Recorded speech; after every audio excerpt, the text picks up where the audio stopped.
welcome back to Chronicles of a Therapist. I'm Cass. I have Tiffany with me of Able Hearts and Hands. I don't know why I always want to mess that name up. Hey, It's supposed to be backwards. It's backwards, but whatever. And we were just kind of shooting the shit. That's the best way. I wanted to talk about her journey into our family. My brother, this is so crazy. Like explaining it to people, they like, all right, so I'm gonna just premise this. It's gonna sound real crazy because she's not my sis. She shouldn't be my sis, really. She should be my niece for real. But so the journey into her coming into my life, my brother adopted her little sister. Her little sister when she was 15, 16. But yeah, so I know it's crazy. I know. So my brother married his wife, and his wife had a daughter. He adopted the daughter at 15 or 16. And we share the same And they share the biological same father. biological father. And y'all met at how old? Y'all found each other at? I was 18. Yeah. She was 16. Yeah. Yeah. So that, ironically, that was right around the time I think she started her. He adopted her. I think she was like 15, 16. Yeah. And so, I feel like when you talk about blended family, so and I've talked about my history of my parents having multiple spouses and whatever. So on that end, we are blended. And so it only makes sense that my brother, of course, because he's a product of a blended family. Like my biological father is not my brother's. But if you listen to him talk, that's his daddy. That Absolutely. Is his daddy. That's his daddy with all his shenanigans. That's his daddy. Right. So when we talk about blended families, our family is very blended in that, that's a big, huge blended. And so you came around at 18. Was it 18? Yeah, I met my dad when I was 18. Gave him hell. I feel like it was later than that. I just told you what it was. I feel like I was older than that. Unfortunately, you weren't. Okay. You got it. I had to think like, that don't sound right. But that's what it was. So let's talk about, when we talk about blended families, we just know whether it's people we've dated or just our own personal experience. You have multiple siblings. You definitely have a blended family too. Right. Because you, like me, you don't have any full siblings. Right? You don't have any full, like, mom and dad same. Is it just you? It's just you, right? Yeah, that's technically, how I am too. Yeah. So we are definitely huge blended family. And so it's always interesting because of we started off like, oh, this is cool, like as sisters. Yeah. And then as their relationship grew and did he just open up and say, I just want you to be, was it one of them like, oh, I got another daughter? Look, no, it was very welcoming. Not just from him, but from everybody. Sure. So my dad is not there's no gradual with him. Like, I think when I met him, he was my father. I just had to be open and accepting to that. For sure, yeah.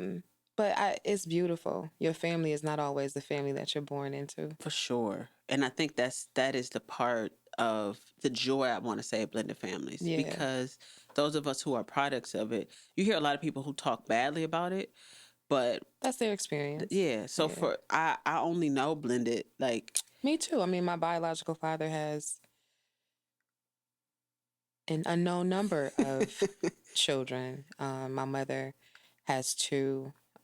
And even in that biological blend, I still love my siblings as though we grew up in the same house. Like, I love them no different than the siblings that I may be closer to or in deeper relationship with. Right. How was that? How was it for you having I want to say, being adopted as a legal adult? Like, how was that?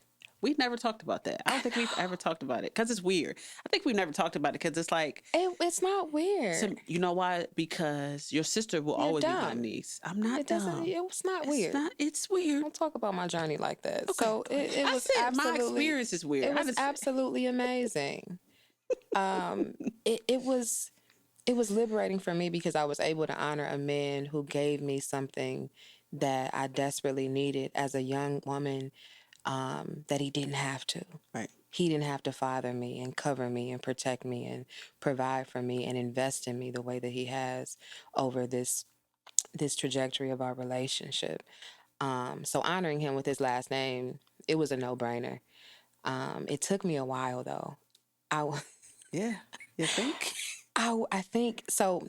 How it happened? So I came to my father and I set him down and I said, I'm gonna assume your last name, and it blew him away. Like our relationship had already been solidified, but I don't think that he was ready for me to say that. And it took me 4 years to do it after I set him down. Why did it Uh, take you so long? I don't know. I think I was just I was procrastinating. I don't know. I knew that it would be a lot of work. I didn't really understand the process, and I think I kept asking myself like, what is going to be the reason that you put on this documentation? What are you going to write? So it was just me playing it over in my mind, and me not liking to do certain aspects of business. I prolonged it, but as of October 14th, 2022, I'm officially a Thomas. So it was amazing. Yeah. So now we got her. We can't get rid of her. Wow. I could say that. That's cool. Wait until this is over. Yeah, no worries. No, but I think that it's been. I don't even realize that it's been that long. It's so weird. Like I don't. Yeah. That's why I'm like, you weren't 18. You sure you weren't like 22? I think you was like 22. Listen, You were 18 when I first 18 met years you. old. Oh, that was a long time ago. Holy shit. Mm-hmm. So let's talk about how being in this. Our family is very. I've talked about. I haven't talked about my siblings as much as my mom and dad, but they around and they are interesting. And we talk about blended family. How has you seen that play out in this I guess you say this new adopted family? Like how have you seen the good, the bad? Like I have my own experiences, but Mm-hmm. how have you, like I said, I told y'all my family dynamic is crazy, but what have you seen or what kind of, I guess, tips can we give people who are in blended family situations and not just, and I think a lot of times people think blended family as in mom, stepdad, or stepdad, stepmom, or Right. whatever. Yours is different. Your blended family is different. Right. Your experience is different In a multitude of ways in the too. multiple. Yeah. I guess I can talk about the sibling aspect first. Um, I would encourage parents to allow the siblings to know one another. It's not fair to the children who grow up to be adults and have either broken or odd relationships with their biological siblings. Right. And as far as my parental dynamic, um, I don't know. Like I've experienced unconditional love in that realm. So I guess I would just say if the relational aspect is there and that's what it is, then allow it to be what it is. Right. How do you think? I just think about. I think it's easier because of how it came. It was not that it was completely easier for you, but when you think about people married in, that looks Mm-hmm. different than like I've been around all these years and Yeah. we've always been family. We've treated each other like family, So what would you say would be the difference? Because even when I think about people who've been married and now I have a bonus kid, Right. that blended is different than either being a sibling or like It a late is. adoption. I agree. I think with mine, again, it was spiritual, right? Like my father was able to give me something that God knew I needed. And it didn't really matter the time of my life that it happened. It happened because I needed it at that moment. I needed it before, and I need it now. So I think it just depends on the interpersonal relationships and the overall dynamic. As far as being married in, I don't know. I think honestly, if God is the center of that too, you can revert back to the spirituality of that too. So I don't really know how to give advice on it because Right. it's still subjective and it's going to be so different based on the relationships. Right. I think it is interesting too, just to know like even as adults, we don't always think what we need parents, if that makes sense. And so you're Yeah, experiencing something that you didn't have, but you're like, man, this is life changing. And I even just think about just the gaps or the laps that we have even as adults where you're like, Dad, I didn't have that. And so you've been blessed with the opportunity to almost not redo, but kind of like God covering some stuff that you didn't have growing up. And so now you're absolutely. getting it. So how has that in different experience, like how has that been for you? Like, It's man, I really have amazing. somebody who's unconditional, who loves me. A lot of, It's and not just somebody, it's everything that he's connected to, every person he's connected to, every part of his family, right, his legacy, and even my biological mother, my maternal side of the family, like everyone has played their part. right. So I can't, I don't see a negative in my situation. How did your mom's side of the family, how did they take that on? Um, Like, how was your mom with, oh, like having other, some moms are weird. And you're a yeah, mom, but some moms can be difficult or different about their child calling somebody else mom or having another. I don't think that.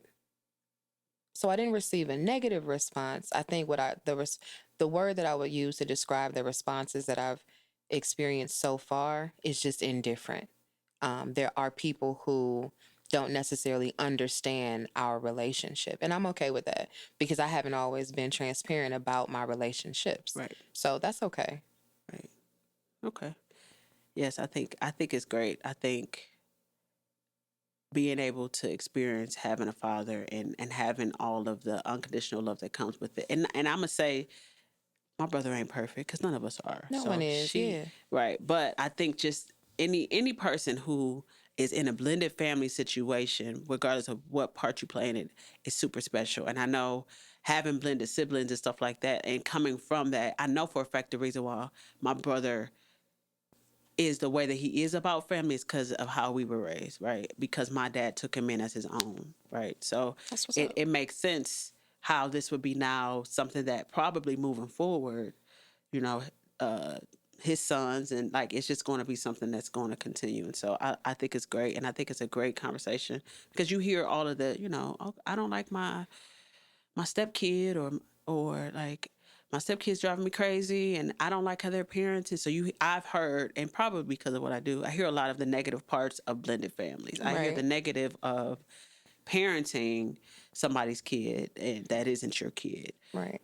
And I think we both have different experiences with that, whether it's people we've dated or just we're both super aunties. And so we've always, unfortunately, had, even though she's a mom, we've always had to parent other people's kids on some level. So I think it's great. And I think it's great that you're able to experience that Yeah, for sure. It's a in all of blessing. our craziness.